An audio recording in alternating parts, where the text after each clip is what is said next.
A Beacon in the Dark by Noha Ijiachi. Chapter 21. An Answer. Dude! Hey! Izuku turns to the voice, snapping out of the tired, dazed fog that took over his head, hearing Kirishima hesitating on the door. He knows he must look like a zombie. He certainly feels like one. Hey!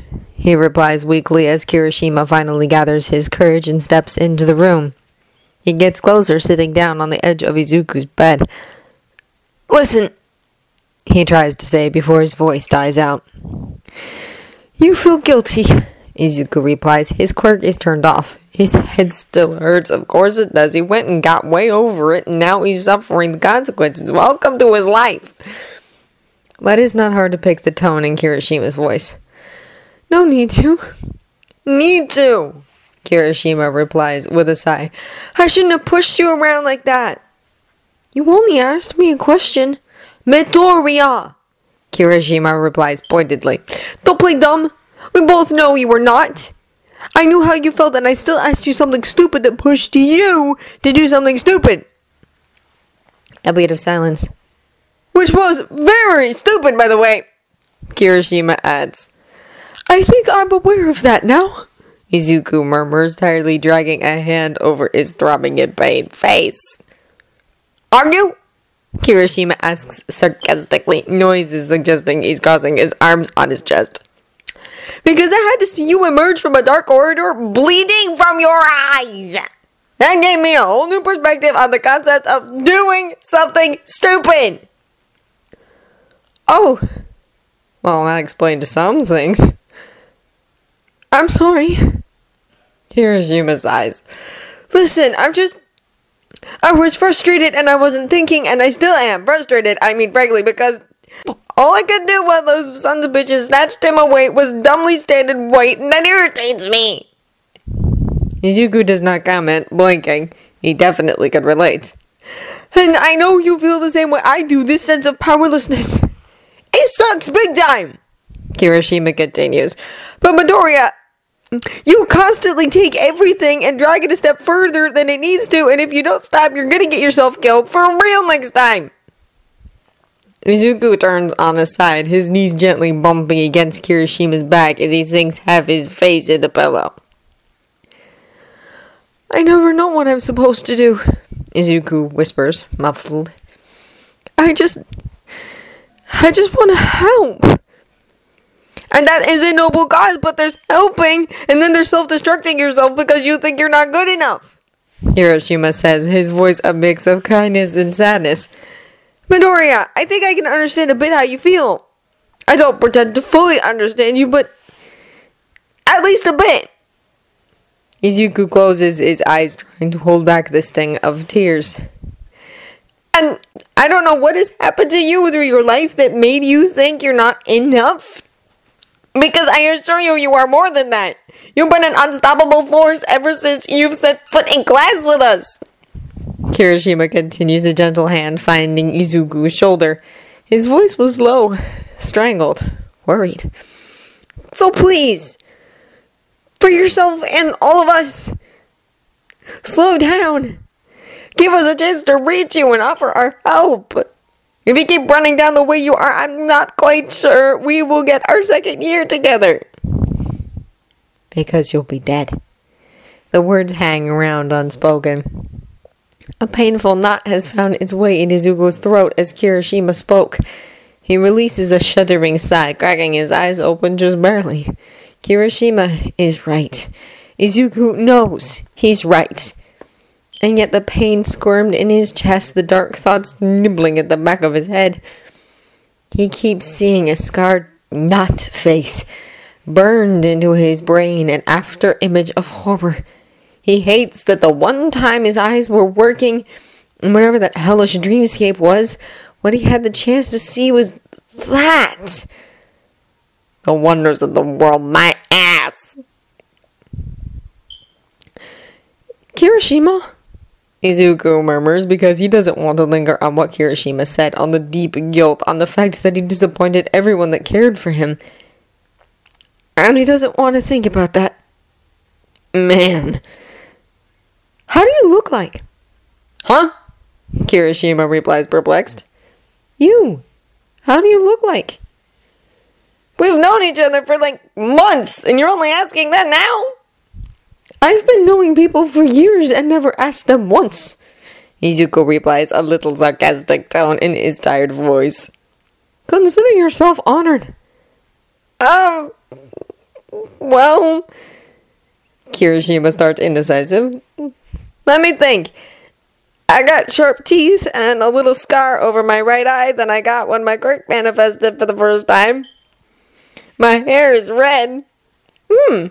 Izuku sniffs. Red. Suits you. Right? Kirishima laughs, elbowing him gently. Fiery like my spirit! Izuku closes his eyes, again with a weak lopsided smile, as Kirishima keeps attempting to describe himself, and mostly fails. But that is okay. He much prefers trying to visualize what Kirishima is saying. He does not want to think about the man who with no face anymore. Shoto is not surprised to meet Ida in the hospital hall. They walk in at the same time from different directions, blinking at each other when they cross paths. Hey, Shoto says first because if he feels like crap, going by the look on Ida's face, he does so even more. Hey, Ida finally sighs, tired. I will take a guess and say we are both here for the same reason. Shoto shrugs as if to say, which other reason could there be? Oh, you too! Shoto turns. Kirishima is approaching them. He looks a bit pale, but less taut than he did yesterday after Midoriya had stormed out his room in rage. I just went and visited our resident wild boy! If Ida finds the definition wild boy inappropriate, he does not express it outside a single raised eyebrow. Let's say he's less wild and more approachable now. Kirishima continues, scratching the back of his head. I wanted to apologize for putting pressure on him, and we had the chance to chat a bit. It's clear he feels bad for his outburst, so don't be too hard on him, okay? That is good to hear. Ida replies, adjusting the glasses on his nose with a little frown. I was really afraid he might have done something stupid after yesterday. Kirishima hisses through his sharp teeth. Yeah, about that? What? Shoto asks, voice flat. Well, I came back yesterday evening because I wanted to talk with him, right? But when I got there, he still wasn't back in his room. All Might was there, though. He looked worried, so I told him what happened. Kirishima says hastily, as if he's afraid the words might fail him if he stops. Well, while we were talking, Midoriya came back and... let's just say I'm going to see that in my nightmares for a bit. He was pretty much out of it, muttering something about a man with no face, but he managed to tell us that he actually went and did it.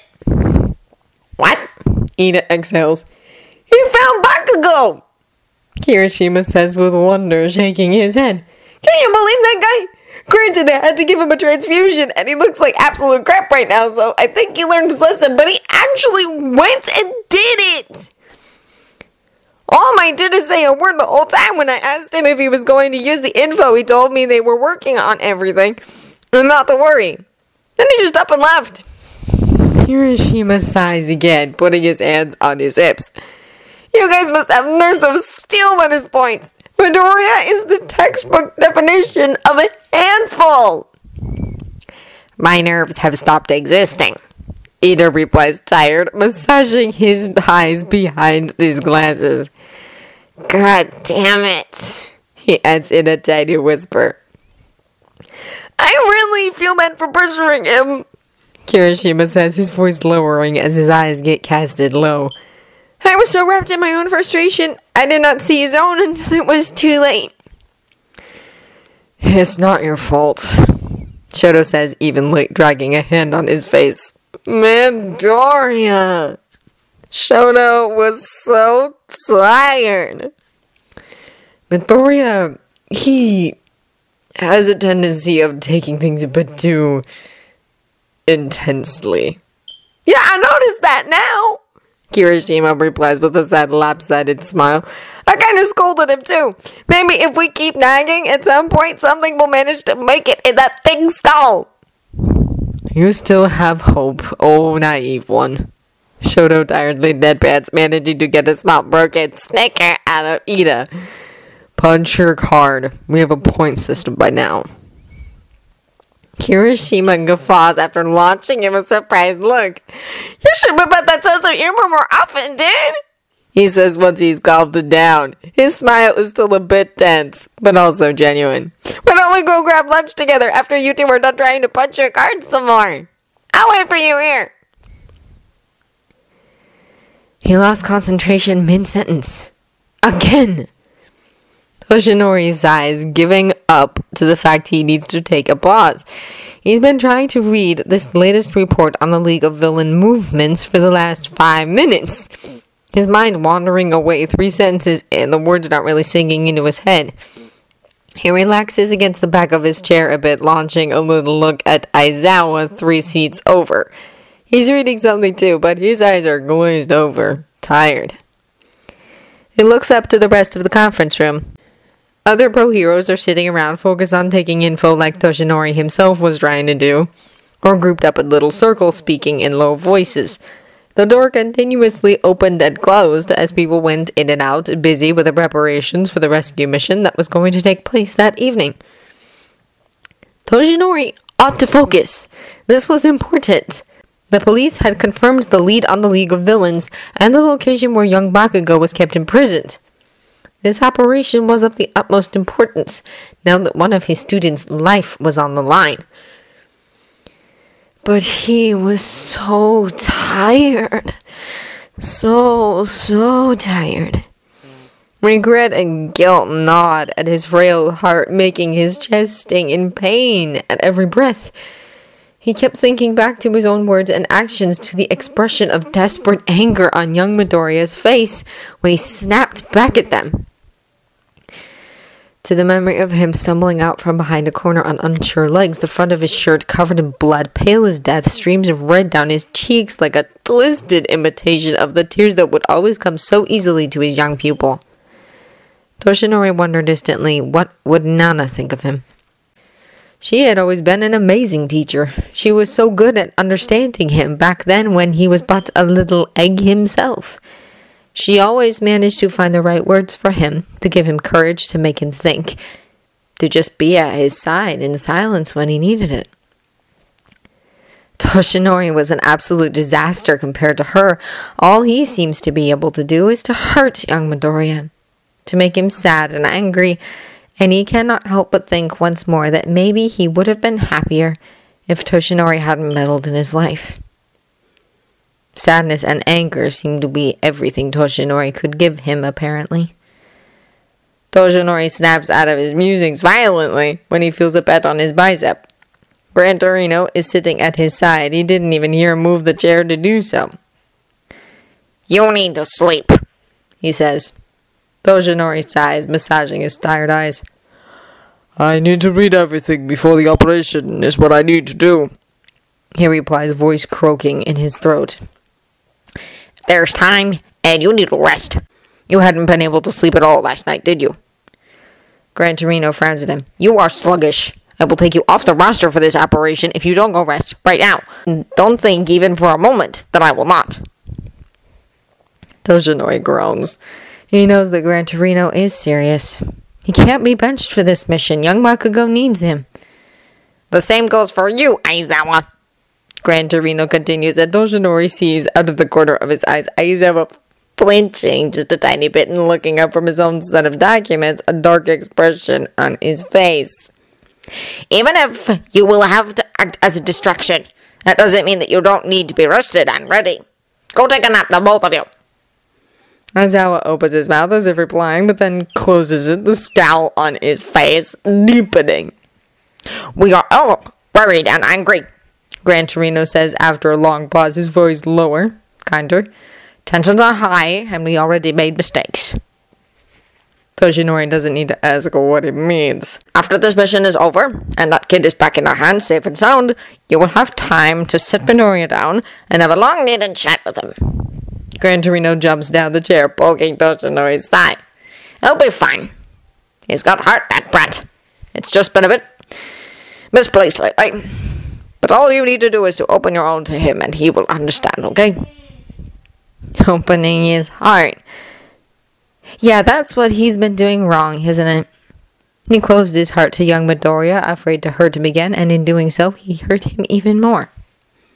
Gran Torino looks up at him, his expression serious, but not without a note of kindness in his eyes. You've chosen well, Toshinori. Don't doubt yourself, nor him. He will be fine. I know it. At some point, he slid back into the sweet arms of sleep, but Izuku's rest was not peaceful. That man keeps following him. All for one, a ghost of something Izuku could not quite understand, heavy with broken pieces of a fight that never belonged to him in the first place. The way he had seen All Might with that deeply sad expression plagues him too. Is that how Izuku unconsciously perceived him? A sad man dragging himself forward slowly and painfully with what little energy he had left? Does All Might make that sort of expression when he looks at Izuku? What does he see when he looks into Izuku's unseeing eyes? Is that all Izuku can offer him? Sadness? All for One's words keep taunting him. His kindness hid the poison behind them, and Izuku just didn't want to think about what he said. He refused to. You've been lied to for so long, All for One says. I wish you no ill will, my dear boy. Shut up, Izuku yells angry. You don't know anything. But neither do you, All for One replies. You do not know anything about the man you call idol. What would you find under the superficial shine if you tried to go deep enough? He did this to me, after all. The scarred face is close, so close now, and Izuku cannot walk back. All for One is laughing at him. He can't run, he can't hide. All for One keeps laughing and laughing. Shut up! Whoa, Midoriya, dude! Sorry, I thought we were whispering. Izuku blinks, panting heavily. He's sitting in his hospital bed, hands grabbing at the sheets, sweat rolling down his face. I don't think he was talking with us, a female voice says softly. Yaoyorozu, were you having a nightmare, Midoriya? Izuku nods wordlessly. He still sees All for One's scarred face like he's just standing in front of him. Someone pushes something in his hand. A bottle of water. Izuku tests his tongue, feeling how dry his mouth is, and with unsure hands he twists the cap, turning his head back to drink. He almost empties it in one sitting. Thanks, he says, voice rough after he's done. He heard Yaoyorozu, of course, and Kirishima that apologized when he woke up accidentally screaming at them. How many of you are in the room? He asks because he can feel more people, but he still doesn't dare turn his quirk on. Me and Ida came by this morning, but you were sleeping. Todoroki explains in a low, controlled voice. Uraraka joined us a bit ago. Oh, of course. Izuku sighs, tiredly massaging his eyes. There's a tense atmosphere in the room. He doesn't need to ask why.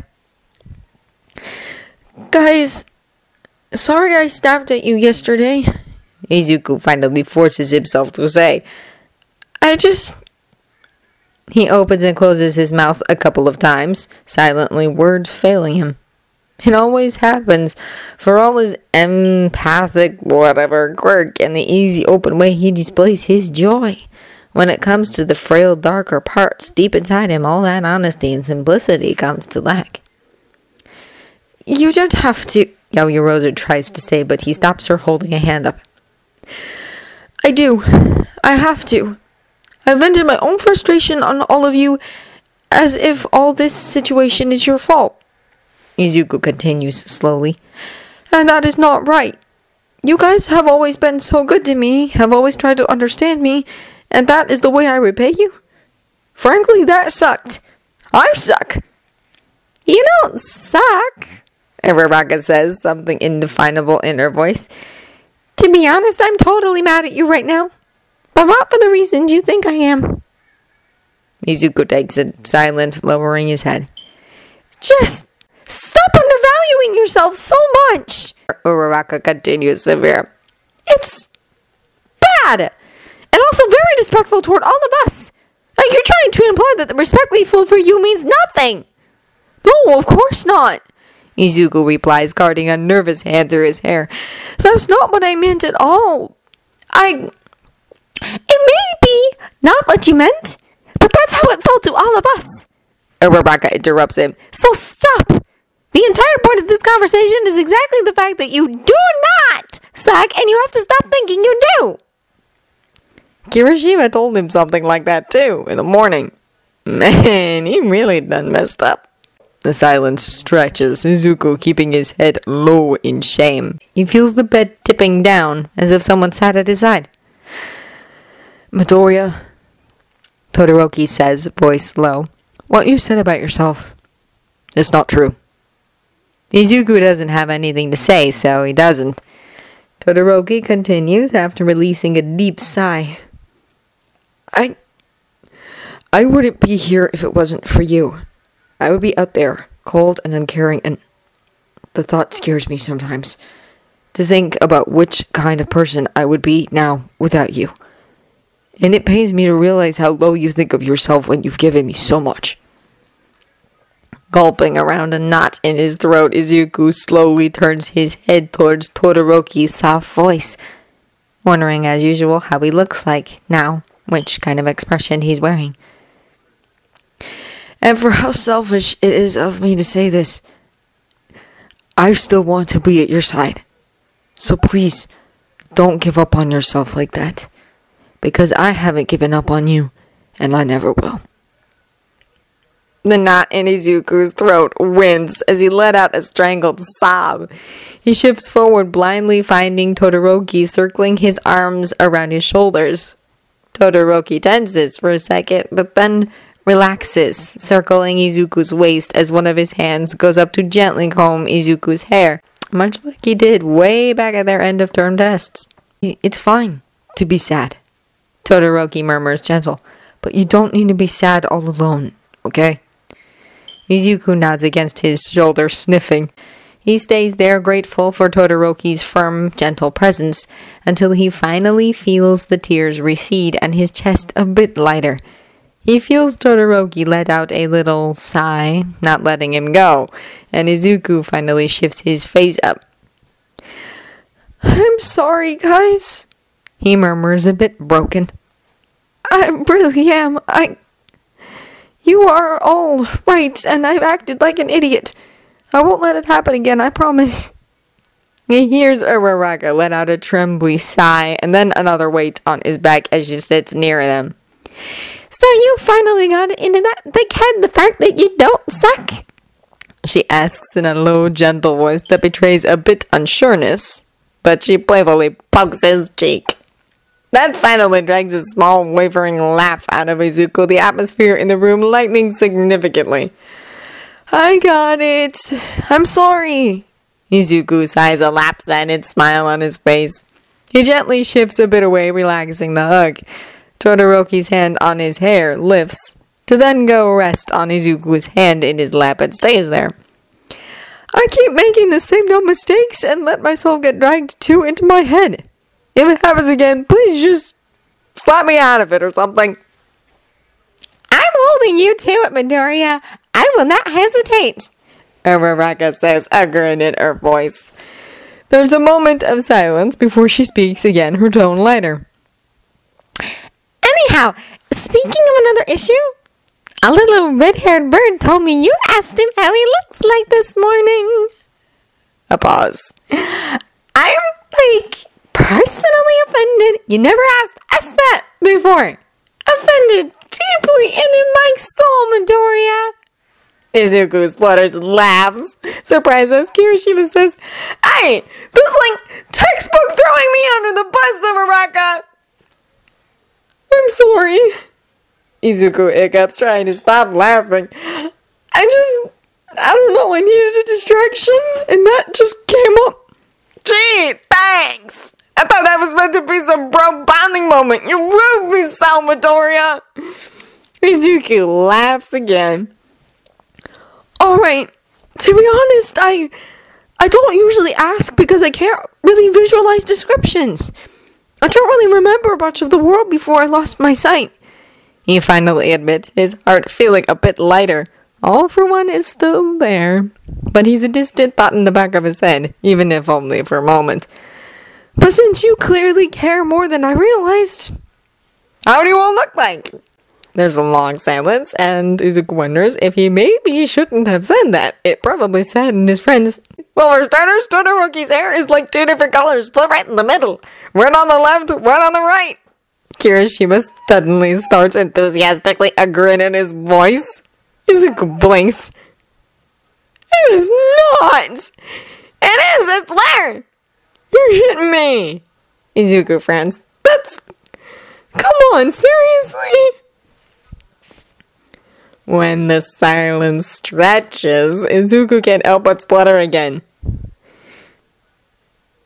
You have green hair, Midoriya.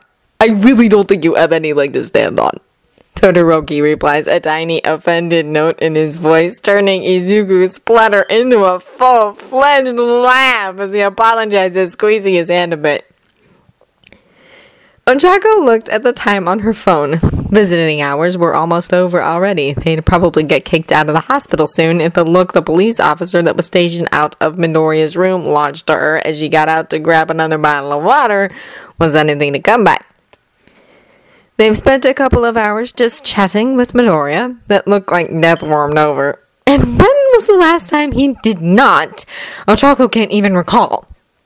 But at least less frayed on the edges, like he might just fall on the floor with a whine, a broken doll, the way he did when he shut down before the end of term tests. He's such a handful, this one. But despite everything, despite his sincere apology and the clear way he felt bad for his outburst, there was still something in Midoriya's eyes. Something dark, like he was keeping at bay, a thought that must have been nagging at him incessantly the whole time they've been talking. And Ochako knew she wasn't the only one that noticed. Yaoyorozu kept meeting her eyes with a little worried frown, a silent communication between the two of them. Should we ask? Would he answer? There's a lull in the conversation. Midoriya, sitting on his bed with his back against a wall, legs crossed, shoulder brushing against Todoroki's, sitting near him in the same position. He turns his face away from them, pensive, that dark thing in his eyes emerging back. Okay, Yaoyorozu finally says, taking a deep breath as if she's steeling herself. That was another reason I came here today, other than to visit, of course. Midoriya blinks, turning back to her. Midoriya, I know you've been able to locate Bakugo, she says, voice lowering. You are not thinking of going there, are you? He doesn't answer, casting his eyes down with a little frown. Midoriya, Ida intervenes, voice carefully flat. You, between others, already know what it would mean to do something like that. He and Todoroki exchange a small, knowing look, a secret Ochako is not part of. Maybe it's better that way. There's something that is worrying me, Midoriya replies, voice low, slowly. Besides the obvious, He bites down on his lower lip, unseeing eyes moving as he thinks. I saw something yesterday, not far from where Kacchan is kept, he finally says, his tone measured. And I don't know if the pros have any idea what is waiting for them there, and that worries me. Something? Yaoyorozu inquires, sounding. What kind of something? And then he makes it. The face. It's the expression he makes when there's something he has to say, but either can't or doesn't want to. Something bad, he finally whispers. All Might is going to be there, dude, Kirishima says, frowning. You know that. Midoriya gulps, his throat bobbing, his eyes glinting with something unreadable. What if... He starts faintly. What if I told you that thing might be dangerous even for him? That certainly catches everyone's attention. Midoriya, All Might's #1 fanboy, doubting his strength? You are serious, Todoroki says faintly.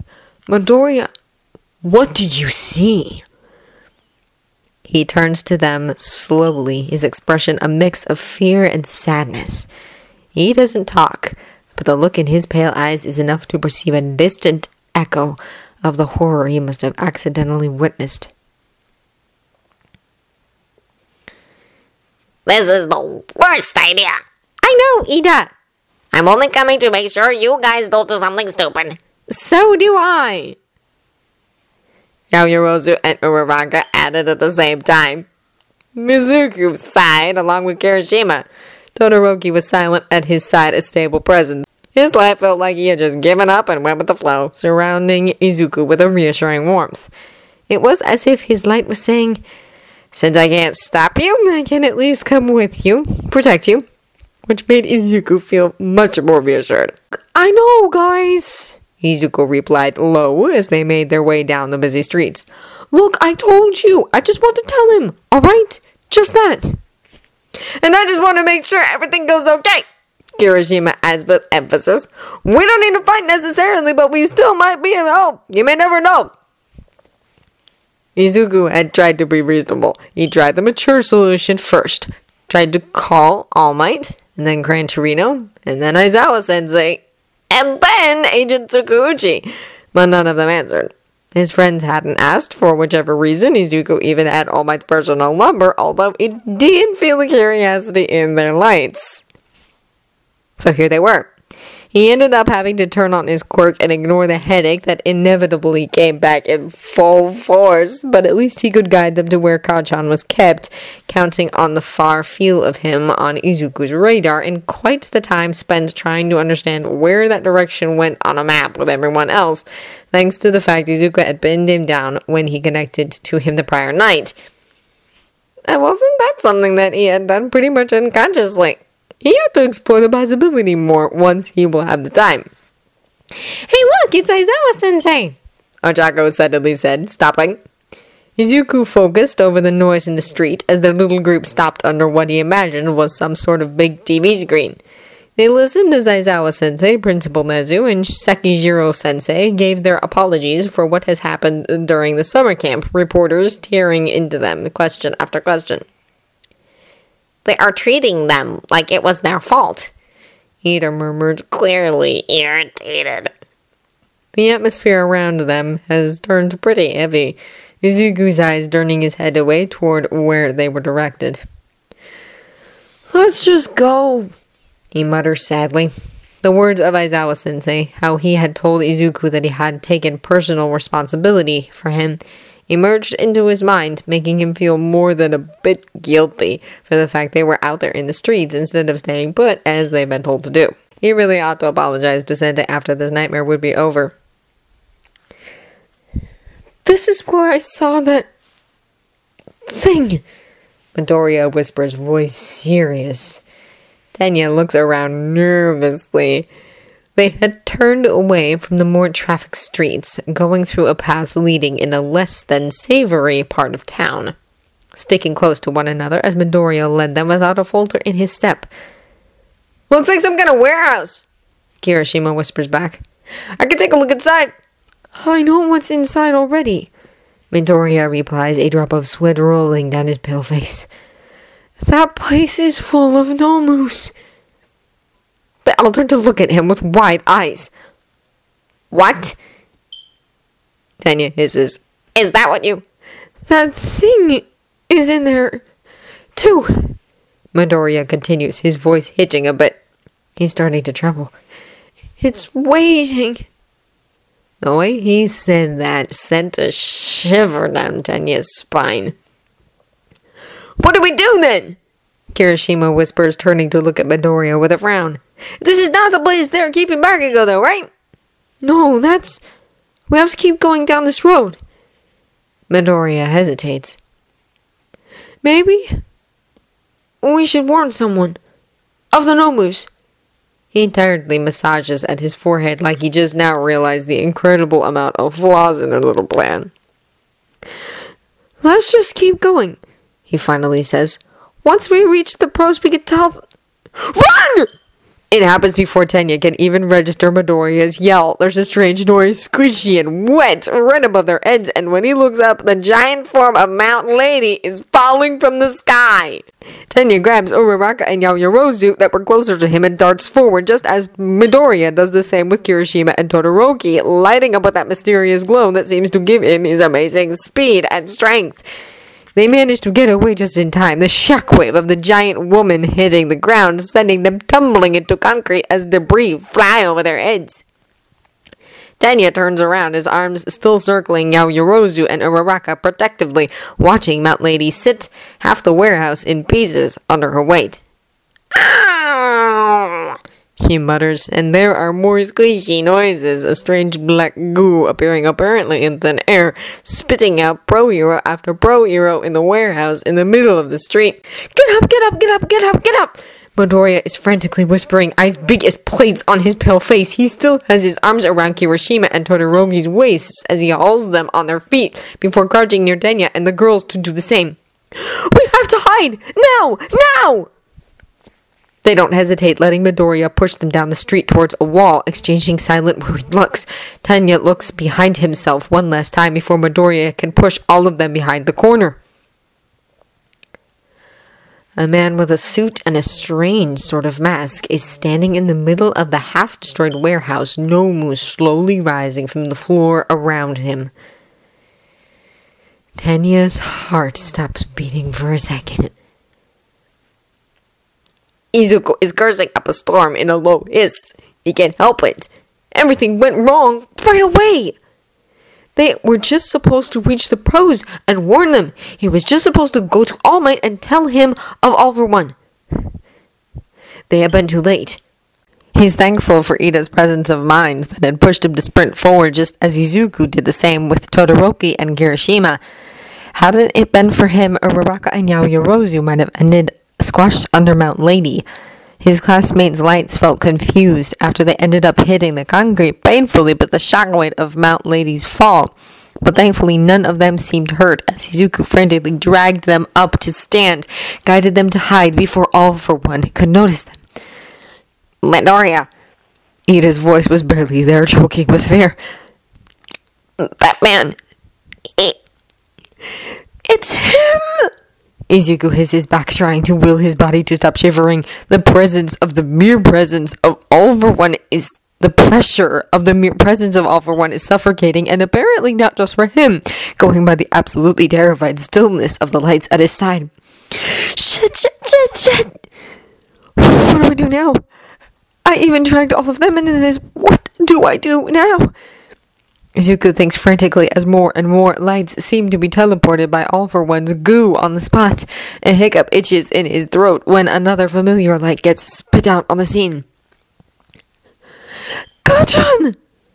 Izuku exhales, and that seems to shake his friends out of their freezing panic, Kirishima turning and jumping to peek just slightly over the wall. "What is this stuff? It stinks!" comes Kacchan's voice not so far from them. This was turning from bad to worse. What do I do now? Kacchan was right in the middle of it, all right in front of that man, and they couldn't intervene. All for One would destroy them.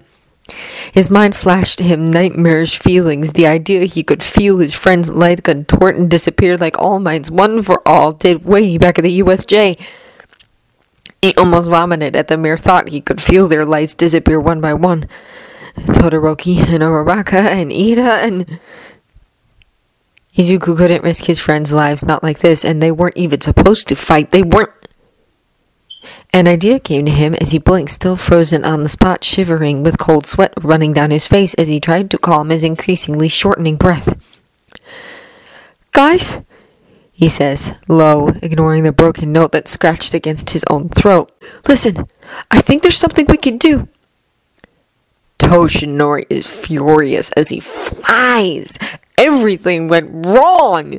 The plan seemed to work just fine at first. They were so close to rescuing young Bakugo to stop the League of Villains until the furious Shigaraki said those words. "Sensei, lend me your strength." Instantly, his allies started to disappear one after the other, sucked in by the black goo. Nomus started to appear in their place. The villains whisked away from under their hands. Complete chaos. And then young Bakugo had been taken too. Toshinori tried to follow desperately, Gran Torino yelling at him to just go! We will take care of this! And Toshinori obeyed, jumping high in the sky, looking around and seeing in the distance the clear signs of a battle that was starting, making a jump for it. He was there, standing proud in the middle of a semi-destroyed warehouse, some sort of wicked mask covering his face. Some of the other pros were already down, Nomus rampaging in a fight with those who were still standing. The members of the league popping one after the other near their boss safely. And young Bakugo! All for One looked up at him, raising both his hands to stop Toshinori's incoming attack. You slowed down with time, All Might. All for One says conversationally as the shockwave of their clash reverberates around them, sending dust flying. How he hated that voice. Katsuki gritted his teeth. He was surrounded. These dipshits of the League of Stupid all around him after the man with the weird mask ordered that dumbass Shigaraki to leave and take him with them. As if he was going down without a fight. Still, he was surrounded and he couldn't see a way out. He dodged frantically, noticing that these idiots were just as nervous as he was. He had to keep calm and think. He was outnumbered, but if there was a way, any way, he could manage to put distance between himself and these little shits to leave All Might space. He was holding back on his behalf, afraid Katsuki might get caught in the crossfire. He could see it. God damn it! He thinks, furious, sending that stupid magician that was trying to put him back into that irritating small cage flying back with an explosion. What the fuck do I do now? Bakugo! No way. Katsuki looked up, breath hitching in his throat. They are flying above the battlefield, dust rising in an arc under their feet. Dago looks like a shooting star in the night with that weird-ass green glow surrounding him, and that was them! It really... Bakugo! Kirishima yells, his arms stretched out toward him, desperation on his features. Take my hand! Oh. All for One comments as Toshinori looks up to the sky, shocked, watching his students. Brilliant, reckless, stubborn students! Soar above the battlefield, young Bakugo propelling himself up, grabbing young Kirishima's hand without hesitation. From where did they even come from? Young Midoriya's head was turned pale, eyes pointed down at them, an unreadable light in them. They kept watching as the boys tried to make their escape, Mount Lady rising up to shield them, giving them the chance to run away unscathed. And then disappear in the columns of smoke that were rising up to the sky as Toshinori's heart beat painfully tight in his throat. Young Bakugo was safe. His kids were safe. They got away. His kids, so smart and brave and absolutely irresponsible. Would you look at that? All for One says, a slight surprise in his voice, head turned toward the direction the little group had disappeared to. I hadn't noticed your boy was here. Toshinori cracked his knuckles as a sense of proudness for his amazing children filled his chest. Now, there was no need to hold back. They only stopped running after the noise of the battle had become a pale echo in the distance. Izuku leaned down, hands on his knees, catching his breath, adrenaline making him shake slightly. So did his friends, panting loudly, shaken to their cores. All around them, confused people asking what was going on in the distance, not having any idea from which kind of fresh hell they've managed to escape. We did it! Kirishima finally says, his voice trembling as if he cannot believe himself. We actually did it! All of you! There's something unreadable in Kacchan's voice. You stupid idiots! You're very welcome, Kirishima says, panting, a grin in his voice. Midoriya. Ida is catching his breath too, but he sounds serious. That man. All Might. Do you think? Izuku slowly stands more upright. He feels like crap. His back hurts and his head hurts, and he just might lie down and fall asleep right there in the middle of the street. He keeps observing the battle from afar. All Might and All for One are forces to be reckoned with, their polar opposite lights clashing in bright explosions that sent stings of pain through Izuku's already throbbing head. "He has to do it," Izuku whispers. "He has to." Todoroki, Uraraka, and Yaoyorozu are catching up to them after they separated, their lights incredibly relieved when they notice that they are all fine and that Kachan is with them. "Yoto?" Kachan asks with a growl that doesn't really sound angry at all. But Izuku is distracted, focusing only on the battle now far from them, ignoring the warning pains in his head as he strains his quirk. All Might's light is so tense. Izuku knows he must be almost out of time. At every hit, the light fades a bit more. "When the day comes that you will face the dark, I might not be by your side anymore." Tears sting his eyes. He cannot accept this. Not like this. Not today. Not after the last thing Izuku had done to All Might had been angrily throwing back in his face a bitterness that Izuku never really felt for All Might as much as he did for himself. His friends had fallen silent around him. Izuku can hear the voices of reporters coming from above, witnesses of the incredible battle that was happening right at that moment, showing it to the world. Everyone is seeing All Might taking hit after hit, hope becoming thin, fear rising in everyone's light. Could Izuku not do anything to help? Anything at all? He gritted his teeth, angry, powerless. He hated this feeling so much. If only there was even a tiny bit he could help. Realization suddenly came to him with a choked gasp, making his head feel light. Maybe there was something he could do to help. "I'm sorry, Aizawa-sensei," Izuku thought, closing his eyes. "This will be the last time. I promise." Toshinori felt desperation grabbing at his soul. He was weak, so weak, he had no strength anymore. One for All did not answer to his call anymore as he stood there, a shadow of his former self, showing to the world what he really looked like. And All for One was standing in front of him with his knocked face, making fun of him, throwing him words, telling him, "Shigaraki, Sensei's grandchild.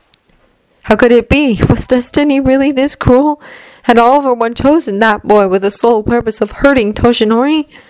A profound desperation clashed in him, a deep sedated sadness, a mix of pity for the boy that was linked by blood to his late beloved sensei, and the anger he still felt at the mere thought of what Shigaraki had done to young Midoriya. "Where's your smile now, huh?"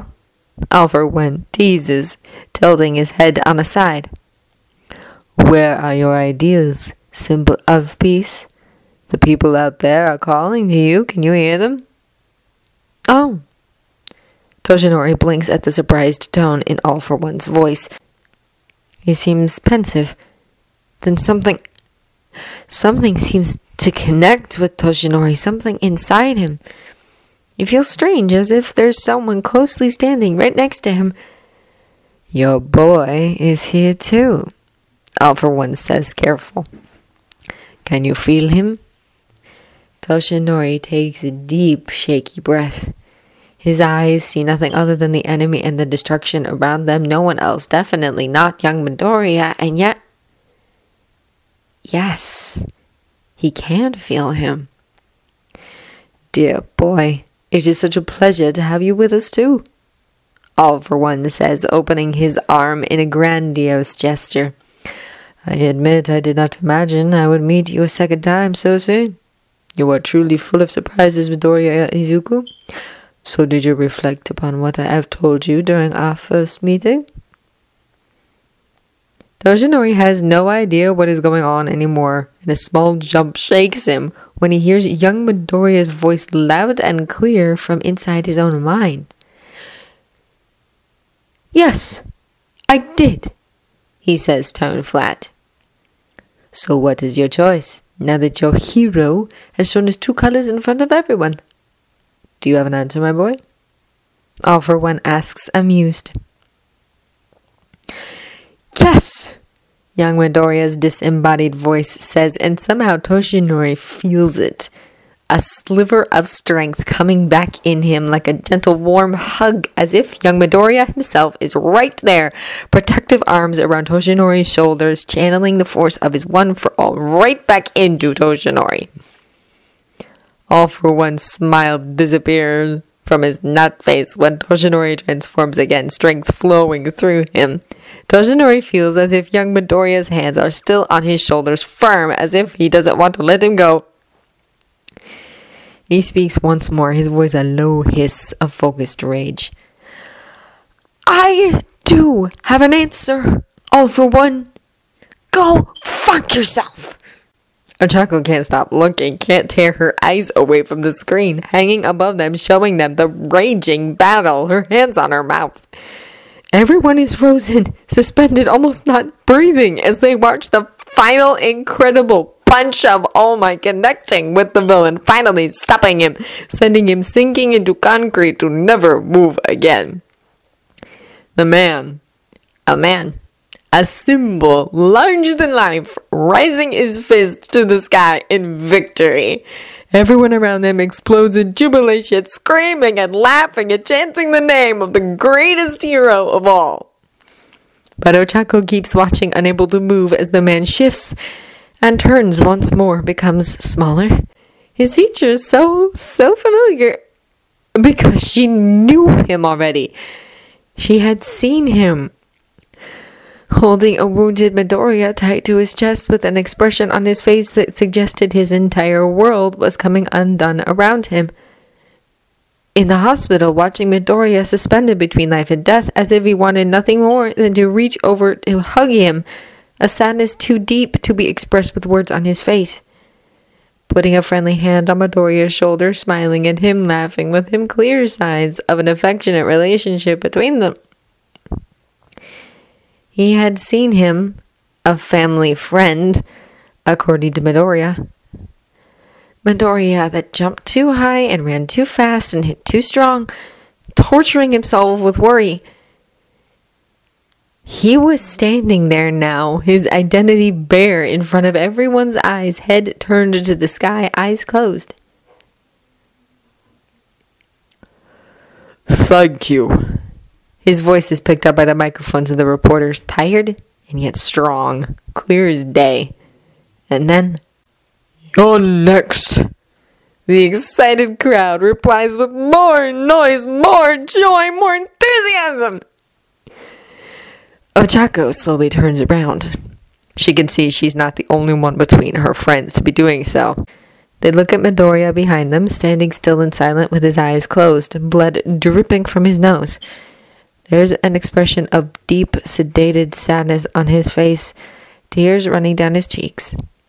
An expression that turns as he slowly opens his pale, unseeing eyes and looks forward, head held up high, features shifting in determination. You're next.